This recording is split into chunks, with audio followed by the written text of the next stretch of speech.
జై శ్రీరామ్ జై హనుమాన్। ఈ రోజు మనం రామాయణం గురించి తెలుసుకున్నాం। రామాయణం అంటే ఫస్ట్ మనకు రాముడు గుర్తొస్తుంటారు। రాముడు నవమి రోజు పుట్టాడు కాబట్టి మనం శ్రీరామనవమి అంటాం। ఆ రోజు రాముడికి సీతకు మనం కళ్యాణం చేస్తుంటాం। రాముడు ఏంటంటే ధర్మం అంటే ఏంటి, ధర్మం మీద నడిచి చూపించిన వ్యక్తి మన శ్రీరామచంద్ర ప్రభు। సో రాముడు ఏంటంటే తల్లిదండ్రుల పట్ల ఎలా ఉండాలో చూపించారు మనకి। దశరథుడు ఒక 14 సంవత్సరాలు అరణ్యవాసం వెళ్ళమంటే 14 సంవత్సరాలు తండ్రి మాట జోదాడకుండా 14 సంవత్సరాలు అరణ్యవాసం వెళ్ళాడు। అలాగే ఇప్పుడున్న జనరేషన్ ఎలా ఉంటారంటే తల్లిదండ్రుల పట్ల గౌరవం లేదు। సో తల్లిదండ్రులు ఒక చోట ఉంటున్నారు, పిల్లలు ఒక చోట ఉంటున్నారు। ఇంకోటి ఏంటంటే అన్నదమ్ములు ఎలా ఉండాలో చూపించారు రామాయణంలో।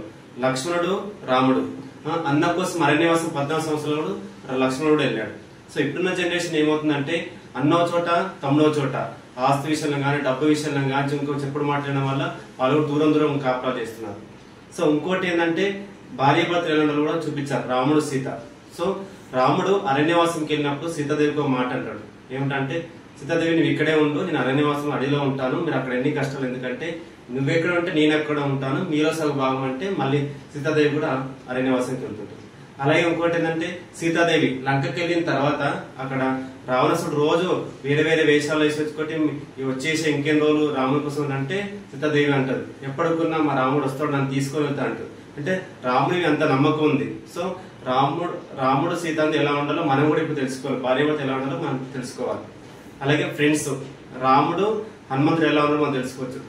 సీతాదేవి వెళ్ళిపోవని రాముడు హనుమంతుడు అప్పుడే వచ్చేసి రామునికి అంటాడు, ఎక్కడ సీతాదేవి నేను తీసుకొస్తానని చెప్పేసి హెల్ప్ చేస్తానని తన భుజాలపై రాముడు లక్ష్మణ్ తీసుకెళ్లి లంకకు తీసుకొని సీతాదేవిని తీసుకుని వచ్చాడు।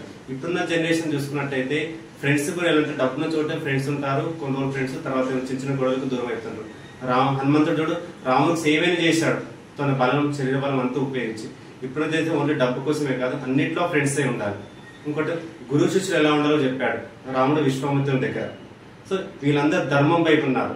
ఇంకోటి అధర్మం వైపు చూసుకున్నట్టయితే రావణాసుడు రాముడి కంటే 10 రెట్లు ఎక్కువ విద్యలో కానీ శస్త్రవిద్యలు కానీ బలంలో అన్నింటిలో రావణాసుడు చాలా గొప్ప వ్యక్తి, శివుని చాలా పరమభక్తుడు రావణాసుడు।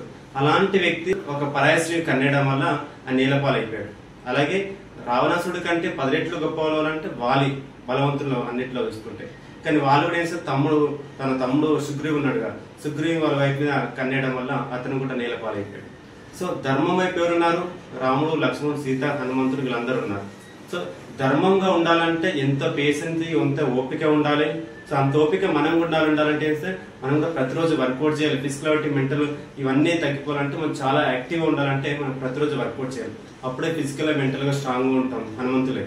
సో అందరూ ధర్మం వైపు నడవాలని కోరుకుంటూ జై శ్రీరామ్ జై హనుమాన్।